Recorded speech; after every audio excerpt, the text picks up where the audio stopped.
I'm trying to see if maybe we can summarize what we did the last time we met. That was Friday. So here's a model for not absorption, but zero order infusion, where we have the drug coming in at a constant rate and eliminated by first order processes, and actually being distributed into a one compartment situation. So the patient here, the patient looks like a one compartment model. Okay? Zero order input and first order elimination. And we said that if we look at a plot of concentration based on this equation, okay, concentration versus time, that we're going to go up and we're going to plateau and we'll reach a final C steady state value. Now remember, to get this equation here, we substituted C steady state is the same thing as K0 divided by V times KL. Okay, so we made this substitution right here, okay, into the equation, because the original equation we wrote did not have C steady state in it, it had K0 V times KL. This is by way of review, okay? So this equation here, you know, I challenge you and ask you to see if you could take this equation, rearrange it, and come up with this equation. Because this equation now is in the form of y is equal to mxb. So if you make a plot of the log of C steady state minus C on the y-axis and time on the x-axis, look at a straight line with the slope of negative KEL and a back extrapolated intercept of the log of B. So that we can take this data, this graph, which is based on this equation, this top equation, which is not in linear form, but we can take this equation and make it linear. That's what I asked you to do by doing a couple steps. And now if we look at the natural log of C steady state minus C on the y-axis, and if we look at time on the x-axis, okay, if we plot that data, then it should be a straight line. And we got ideally speaking, and we take our ruler or a linear regression analysis program and draw the best fit line through that data set. The slope of that line should be equal to negative KEL. Based on this equation we described this graph.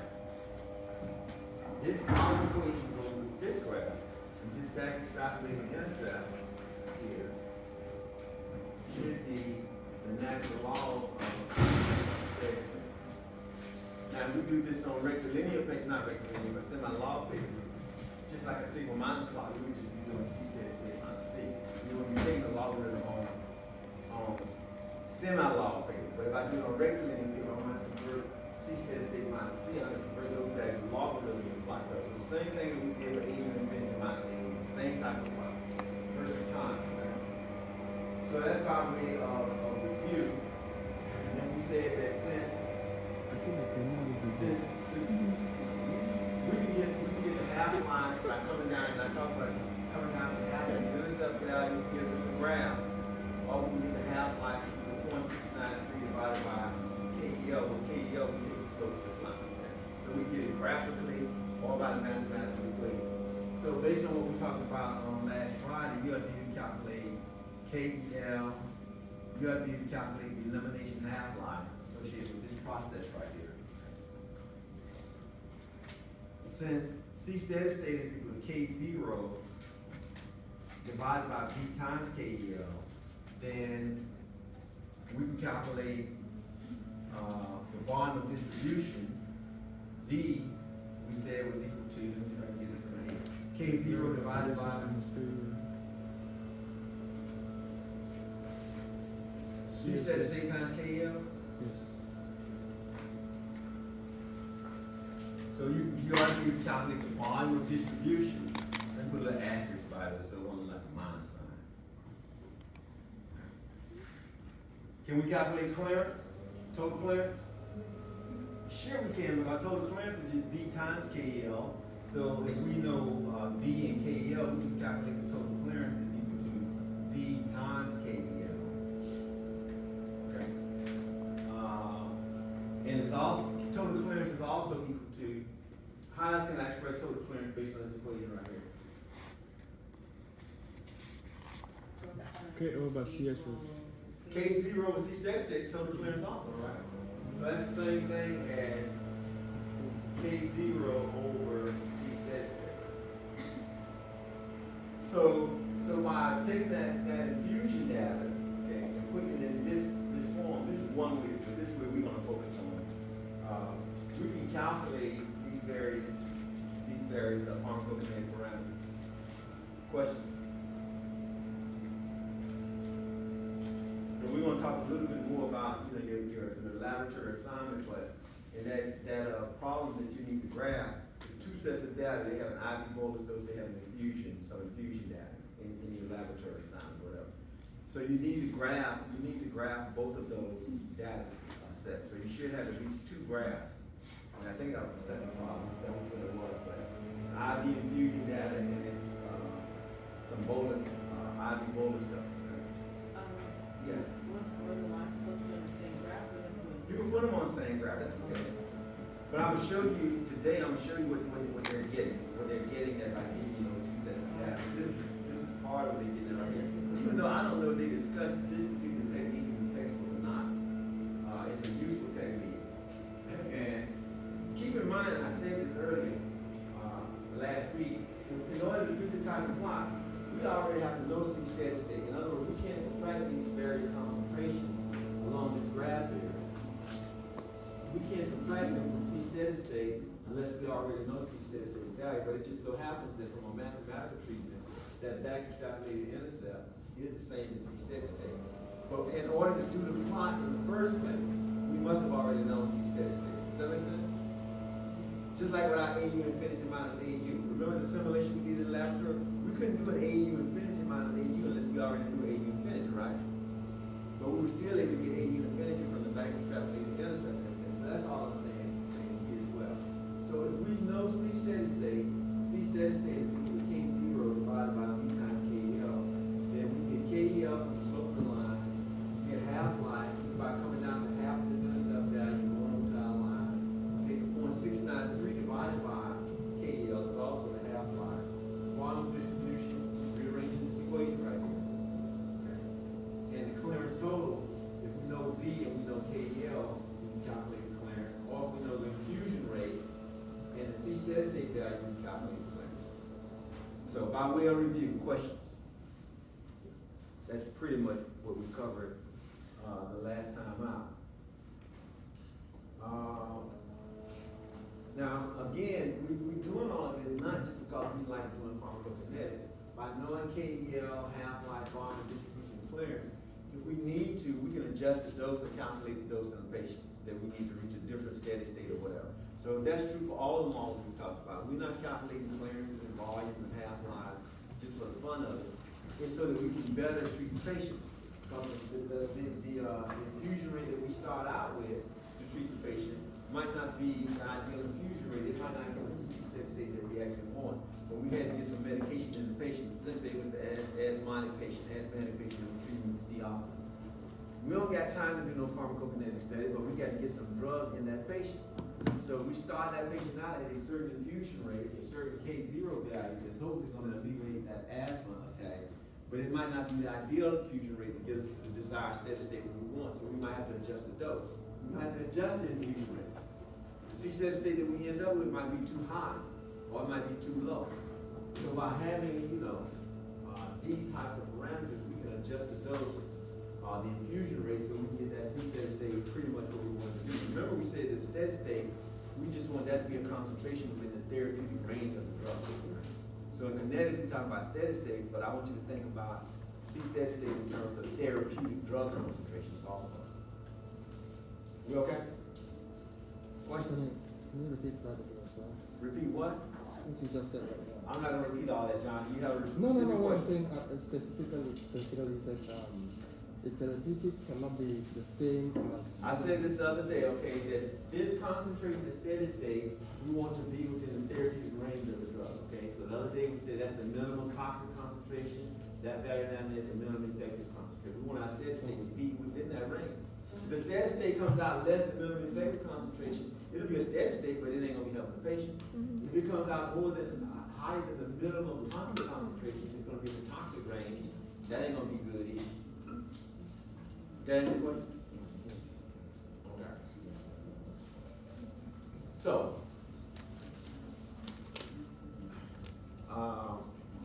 remember, yes ma'am, How would you know if the dose is within those limits? how would I know the dose? Or the steady state is within those limits? Because you take concentrations, you know, the physician, somebody's gonna order concentration at various times. Once I get 2 concentrations, it's the same you got it, I know it's there. You follow what I'm saying? Because if I'm down here and I don't know where I am, that's basically, I don't know where I am. So I arbitrarily orders the concentration and it ends up here. And then an hour or 2 later, we draw another blood sample and it's even higher. We would know we're not a steady state. We wouldn't be a steady state till we get a couple of plasma draws. We send it. Yeah, exactly right. That's how we know it in real life. Because the concentration ain't gonna change anymore. Is that fair? Okay, good question. Okay. So once we get 2 or more concentrations, I'm talking about, you know, plasma blood samples that are at the same concentration, we know that we're a steady state. Now remember we said that in real life, it's usually gonna take about 5 half-lives to reach steady state. 5 half-lives, so if the drug has a half-life of 3 hours, it's gonna take approximately 15 hours to reach steady state. Now that patient that comes in with the acute asthma attack, if theophylline has a half-life of 3 hours, and I don't know the half-life of theophylline, I'm just saying hypothetically, and the patient is being treated with theophylline to alleviate the asthma attack. Well, if you had an asthma attack, do you think you wanna wait 3 hours before you could breathe well? Not 3 hours, 15 hours before you could breathe good again? Probably not. Probably not. Okay. You wanna wait for 15 hours before you get into the therapeutic range of the drug? Probably not. So, in order to quickly, let me see if I can get to this, y'all should be rested too, man. Let me see if I can write it down. Here we go.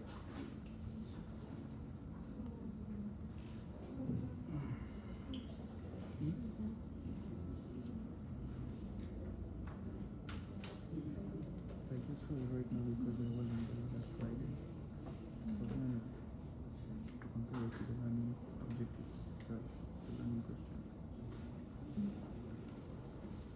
So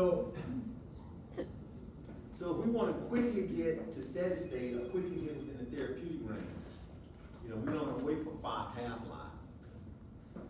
Sometimes we can give a so-called loading dose. So we're gonna talk about a loading dose in a few minutes.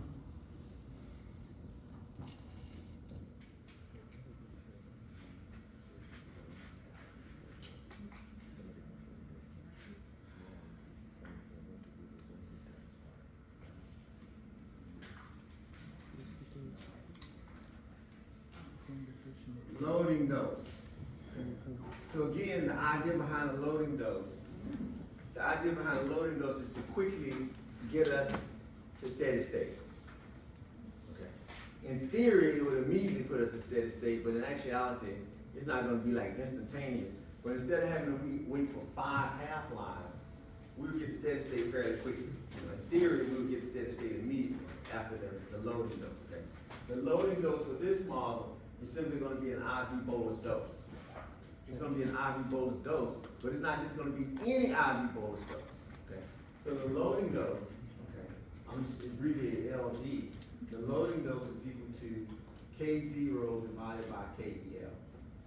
So if I know the 0-order infusion rate I want to be giving this patient, and I know the elimination half-life, okay, the loading dose would be K0 divided by KEL. Look at something for a moment. Consider this equation again.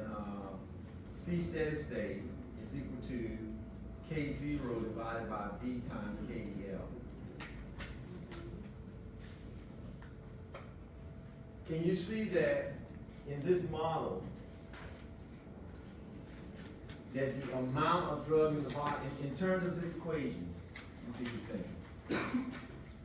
In terms of this equation, And to answer the question, look at the model and the equation. In terms of this equation, as it relates to this model, if I ask you to calculate the amount, not the concentration, but the amount of drug in the body at steady state, how would you express that amount in terms of this equation right here? The amount of drug in the body at steady state.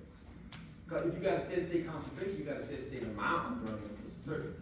How would I do that in terms of this equation right here? And this, what do we know about this model? Loading dose. We are loading dose. What's it at? K O over K E L. Okay. What's that again, Rita? Okay, anybody else?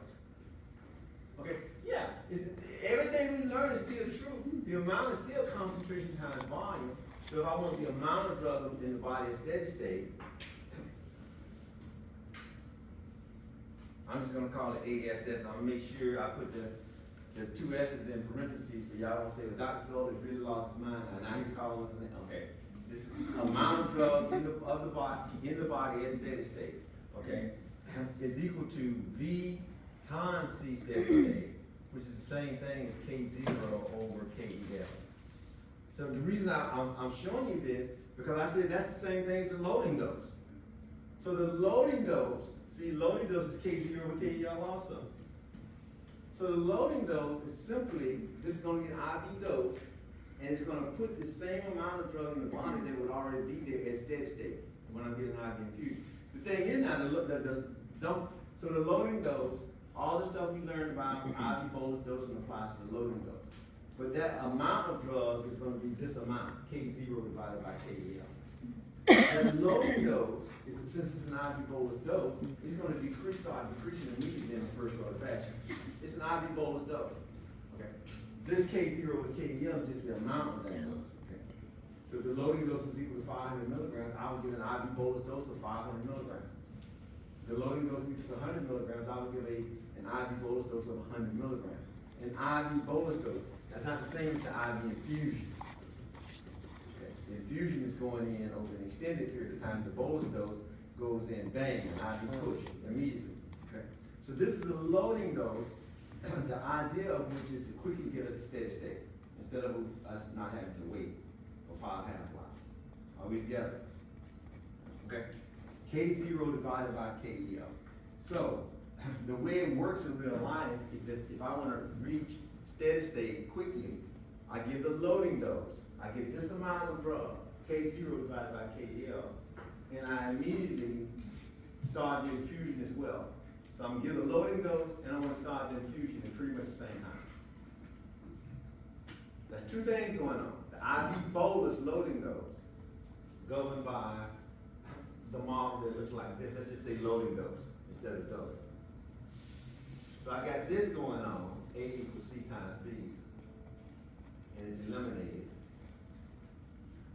So here's a loading dose by an IV bolus dose.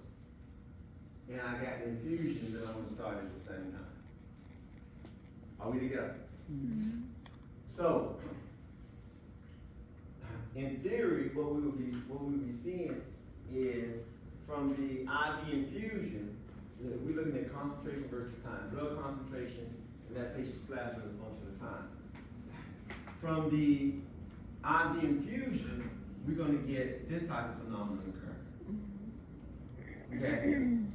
From the IV infusion. This is just concentration versus time. We're gonna reach a steady state up here at some point in time. So this, I just call this the infusion. IV infusion. That's what that plasma curve is gonna look like.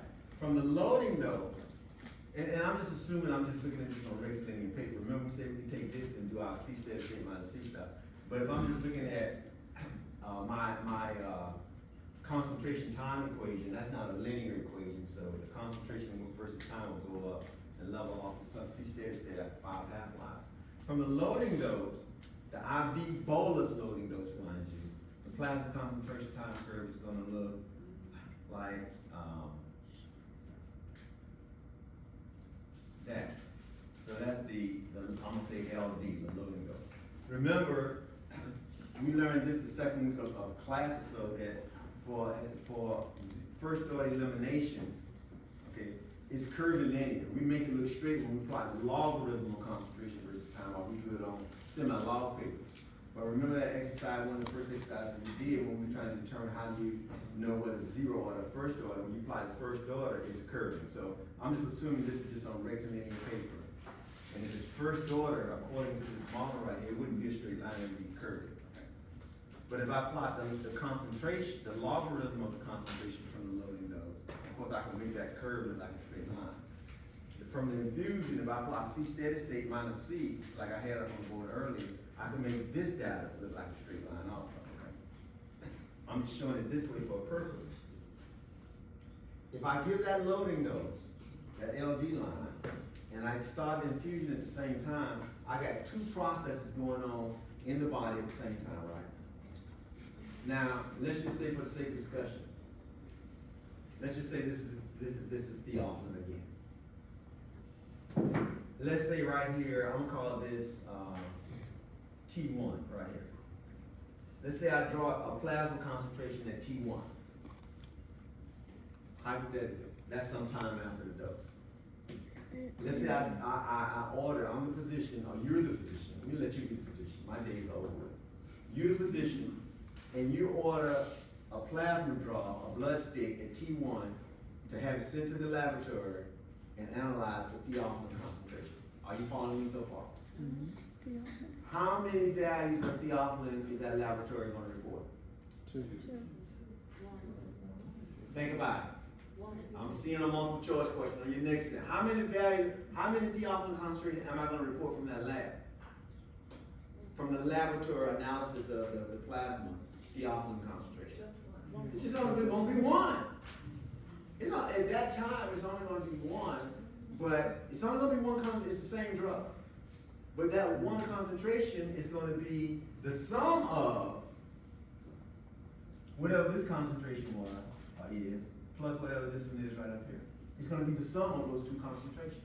But it's only going to be one concentration. The blood can have, for the same drug, can have multiple concentrations at any given time for that one drug.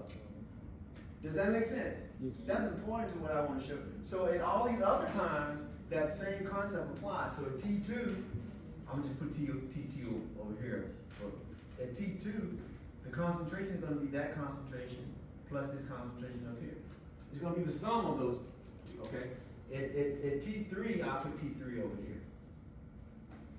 It's gonna be this concentration plus this one up here. It's gonna be at any given time, it's gonna be the sum from those two processes, the loading dose and the infusion. Am I making sense? Yes. It's a very important concept. Okay, so if you follow that then, you should see that at any time, I just put 3 of them up here, that when I add this concentration plus this one, then I'm already up here at steady state. When I add this one plus this one, I'm in steady state. When I add this one plus this one, I'm in steady state. Everybody see what's going on? Mm-hmm. So that's why when we give the loading dose, we're immediately in steady state as the IV bolus dose is decreasing, the loading dose. Okay, I'm getting enough drug from the infusion to just replace what's being lost. So I'm in steady state. Those circles represent steady state concentrations. So I'm at steady state right from the beginning. Yeah, I'm losing drug from the loading dose, but I'm gaining drug from the infusion. So I'm at steady state from the beginning. By the time all of the drug from the loading dose is gone, the 5 half-life, I've reached steady state from the infusion. So I'm immediately at steady state by getting this loading dose right here. Question on X. I'm gonna show you the math related to this too, but I want you to understand the concept first. Why we're at steady state immediately from that loading dose. So the amount of drug in steady state should be more than IV infusion? The amount of drug is steady state. Because it's a sum of them. I'm not sure I understand you. Are you talking about amounts or concentration?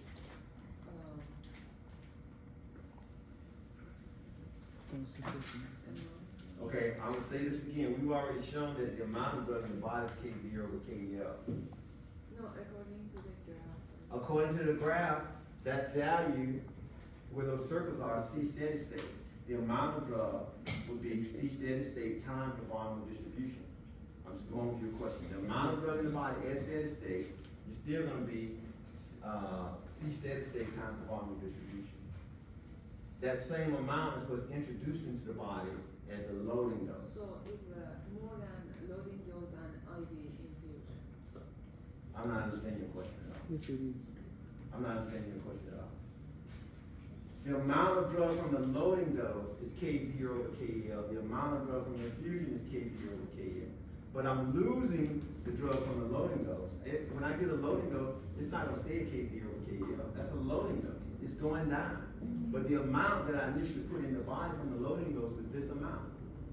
That's the dose. This is the same thing as dose times e to the power negative KEL times T that you learned at the beginning of the semester. Where this dose right here is K0 over KEL. If I want the concentration, then that's just all of this divided by the volume. Okay, so if I want to know the concentrations, then it would be dose over volume, which I beat you all with yesterday when you all saying now you've forgotten this type of kinetic. Then dose over volume will be concentration times e to the power negative KL times T. Dose over volume will be C0. Okay, that C0 value from the loading dose is the steady state concentration. If I just gave the loading dose with no infusion, that would be the steady state concentration. But if I just gave the loading dose, it's not going to stay at that C0 value. It's going down in the first order fashion. So I have to give the infusion at the same time to replace amount or concentration is being lost. So I'm losing drug from the loading dose. When you look at amount or concentration, I'm losing that. But it's being replaced by drug from the infusion. That's what I'm trying to show you. Linda, does that answer your question? Yes. You can see me after class because I'm looking in your eyes. Well, maybe I'm looking in all the eyes because I don't have my glasses, but I'm looking at your eyes. And I don't see what I want to see. I don't. But I mean, this kind of explains the concept right here. You know, an IV bolus dose, the amount is going down, the concentration is also going down, and from the infusion is going up. So they're balancing each other out, so those circles represent C steady state concentration. But I have to give this amount right here in order for this to occur. Okay, so with that being said, let me see if I can. Only one drug is there. So, let me show you what's happening mathematically. Oh, Dr. Feather, the question is, since you know when you add those two things together, you're in steady state, so can we infer that when you combine those two numbers of the loading dose and the IV infusion, can we say it's more than the steady state? I just said it can't be more. You Or told can me you that say they add up infusion? to be the same, to be steady state. So this value plus this value gives me this, that's the So can we steady state infer that steady concentration. state It's must be higher. more than IV dose, IV infusion? What is and- steady state must be more? Can it be more, so we can? Not unless you give it loading dose is bigger than K0 over KEL. If you give it a loading dose that's K0 over KEL, those two are gonna add up to be exactly the steady state concentration or the amount of drug in steady state. You know, the only way it's gonna be greater is that if you give a bigger loading dose than the value of K0 over KEL. Okay, so I'm gonna show you the math and maybe it'll make, I'm gonna leave this up here, okay? So so I'm gonna put in mathematical terms what I've been trying to explain conceptually. So the concentration, okay, from the loading dose, when I give a loading dose, the total concentration, I'm gonna say C total, is gonna be the concentration from the loading dose plus the concentration from the infusion. So the concentration from the loading dose, plasma concentration, is gonna be K0 over KEL. And if I want concentrations, then that would be Transferring. times the volume of distribution here, right? I can divide amount by volume, okay? And if I want, and that's gonna be times e to the power negative KEL times T. So here is the concentration from the loading dose. Loading dose, I'm gonna put LD. So I got some C where K0 over KEL times V is the initial concentration. From the loading dose, that initial concentration is gonna be C steady state. Amen? Remember C0 times e to the power negative KL times T? Yes. If I give the loading dose, that C0 is the same thing as the C steady state value. But it's not gonna stay at C steady state, it's going down in the first order fashion. But this right here, okay, is what we know as C0, which in this case would be the same thing as C steady state. Come on, sports fan, I need you to hold on to this. Yes. All right, it's just gonna be, but it's not gonna stay at C steady state, just like when I give a loading dose, it doesn't stay at C0, does it?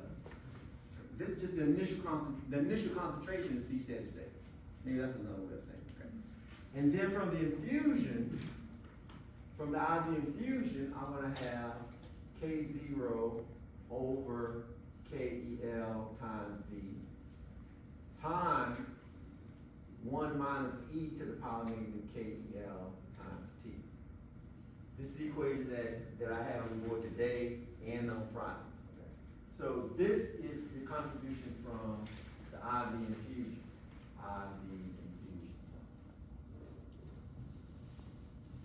So the total concentration, in other words, these circles, the total concentration, the circles, are the sum of, and that's what I'm trying to show you on the graph, are the sum of the concentrations from the loading dose plus the concentration from the infusion. So mathematically, this is the way you would express it, okay? Now let me see if I can get you to do this for home with me. I'm gonna let you go, okay? If you do the math, and if you multiply through the infusion equation, you know, K0 over, or you can call that bar C steady state, I don't care, because K0 over KEL times V is the same thing as C steady state. K0 over KEL times V is the same thing as C steady state in both of these equations. So that's up to you. This is also C steady state. See if you can multiply through the equations and show that the total concentration when I give a loading dose plus an IV infusion, okay, that concentration total is just gonna come out to be K0 over KEL times V, which is the same thing as C steady state. In other words, the total concentration when I do this plus this, all of this is just gonna reduce. It's gonna shrink down to this. That's what I'm saying to you. Which proves that at any time T, you're gonna already be at C steady state. The total concentration, the circles are the total concentration. This long equation here, it just shrinks down to this right here. Which proves that, you know, hey, the total concentration that's represented by these circles is the same thing as C steady state concentration. So the first thing you wanna do is just multiply through by K0 over KL times, or C steady state. You don't have to have a K, you can just put C steady state there and C steady state right here, I don't care, okay? But the bottom line is, you know, you're gonna see that when you multiply through, okay, you're gonna have negative C steady state times e to the minus KL times T, and you're gonna have positive here, so those are gonna cancel each other out, and you're gonna be left with this K0 over KL times T. That's what I'm trying to get you to see. So mathematically, what I try to show here conceptually is can be proven mathematically also. Okay? That the total concentration at any time, okay, is just gonna shrink down to this right here. So see if you can do that to prove it to yourself. So mathematically you can show, you know, that this is what's happening. That you're at those C total concentrations, the circles represent C total value, steady state concentration, right from the beginning. Questions? Okay, so that problem, that graphing problem, I see the number 1, number 2 in your assignment today. Then what they're actually given in that IV bolus data, and we're proving it in laboratory, but you can look at it before then. That's actually a loading dose. So if you look at that data in which page is that? 144. 144? Did somebody say 144? Yeah, it's 144. Okay, so if you look at the data in that problem that I assigned you, let's see if it's on 144. We'll talk about it more in laboratory, but yeah, thank you. That's table 6.2. You can see that from the single IV dose and the constant IV infusion, that let's just say at 2 hours after the dose, at 2 hours they have 6.7. They should put units in that table, but they didn't, but I'm assuming those are milligrams per kilogram. 6.7, and then from the infusion, they got 3.3. 6.7 plus 3.3, this is at 2 hours, that adds up to 10. But then when you go to 4 hours, they got 4.5 milligrams per liter. Notice it's going down for the IV dose, IV bolus dose. But then they got 5.5 from the infusion. Well, 4.5 plus 5.5, that adds up to 10 again. Okay? Then at 6 hours, the IV bolus has gone down to 3. But the infusion has come up to 7. 3 plus 7 is equal to 10 again. So that IV dose they give is actually an IV loading dose. It's actually a loading dose. So what you can do if you haven't already done it, you could actually make a plot of C steady state minus C.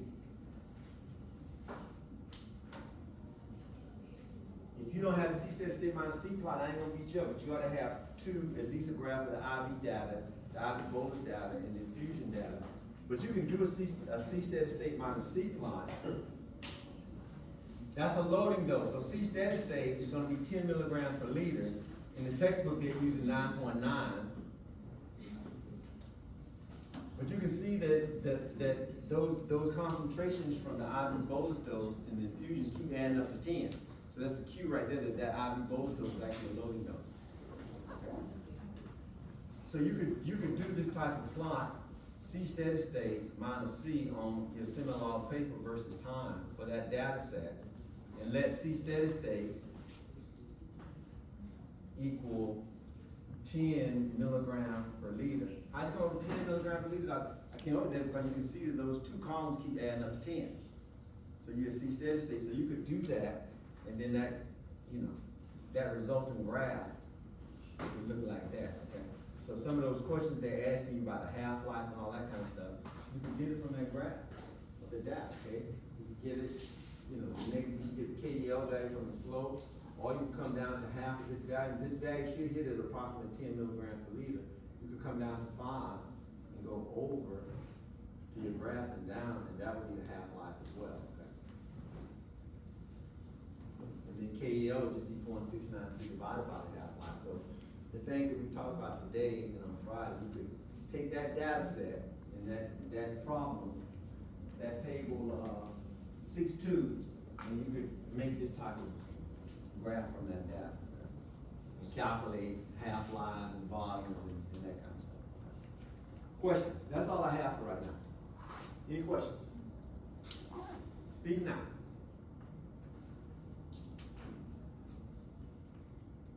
Questions? So how did you create that line? This is in chapter 6. 6. Yeah, chapter 6. How did you create that line? C steady state minus C. So if I let, in the laboratory assignment, I let C steady state be 10 milligrams per liter, then my first concentration that I would plot would be 3.3. So it'd be 10 minus 3.3 at 2 hours.